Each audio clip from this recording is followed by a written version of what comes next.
Alright, so this is a really cool shot. Unfortunately, it's really loud here in downtown Enid.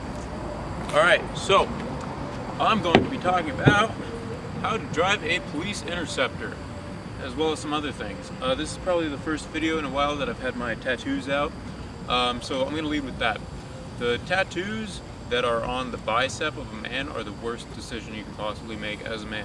You don't ever want to get a bicep tattoo as a man, because it's like you throw out your entire worth as a man, in a sense. It's the same as if a woman were to get a tattoo on her inner thigh.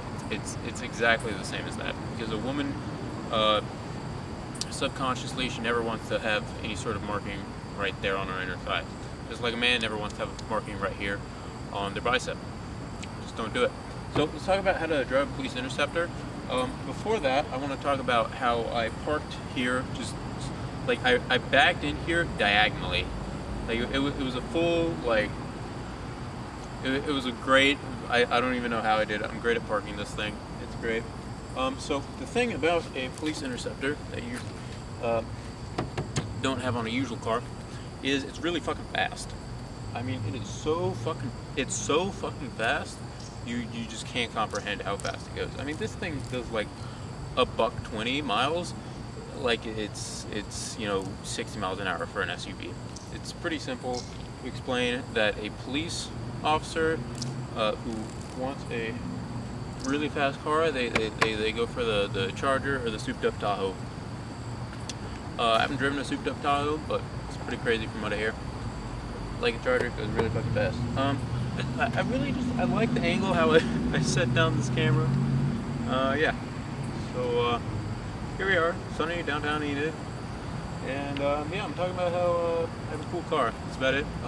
So the thing about a Charger, you want to ramp up your speed. You want to keep going up, up, up, up, up, like an exponent, just like that.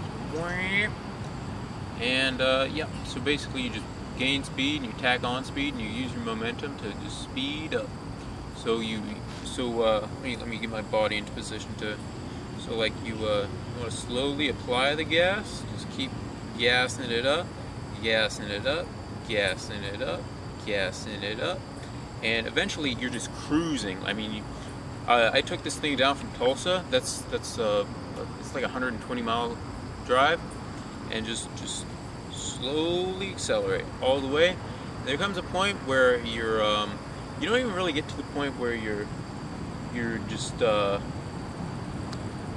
slamming on the brakes, because or not slamming on the brakes, you're just slamming on the gas, because you're constantly picking up speed, and you don't have a reason to not brake. Like the idea of getting to a speed where I would be just on the gas is so foreign to me driving this thing.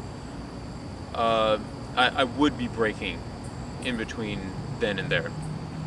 So the thing goes so fast that it doesn't need to go that fast.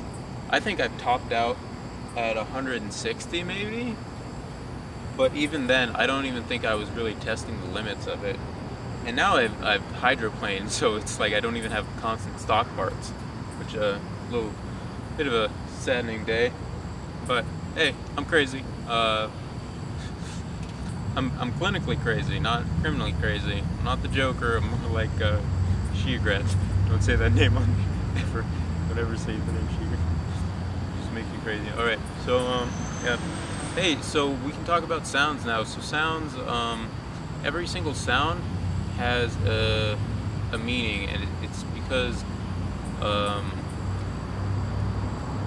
every sound is the same sound, just put through a different lens. So everything in the universe is the sound Aum. A-U-M, is it's phoneticized or whatever into angelicized. There we go. It's angelicized A-U-M. It has its own symbol in Hinduism. But everything in the universe sounds...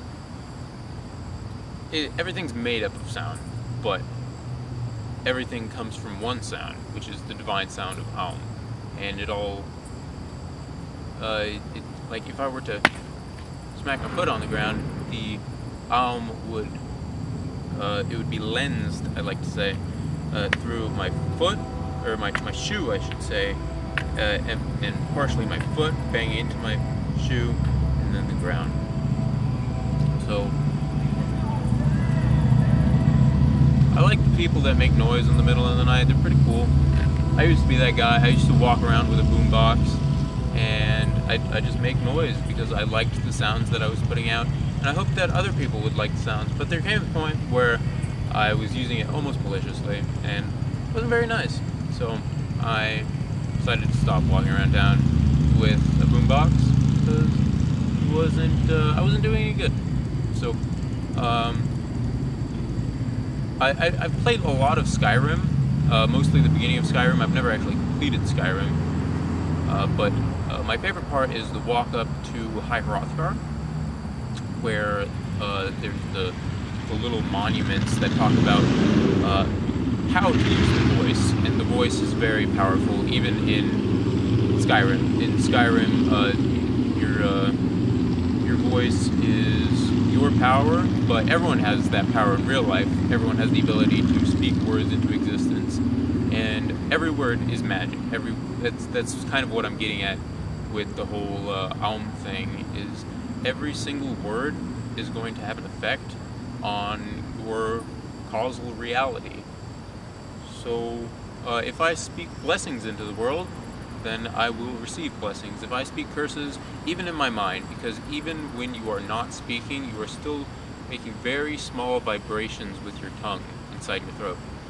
And it's very important to understand that every single thing you so much as think has an effect on your reality. And I guess that's kind of the whole shtick of this channel, is I'm trying to preach to people that your thoughts are things, and they are creating everything around you.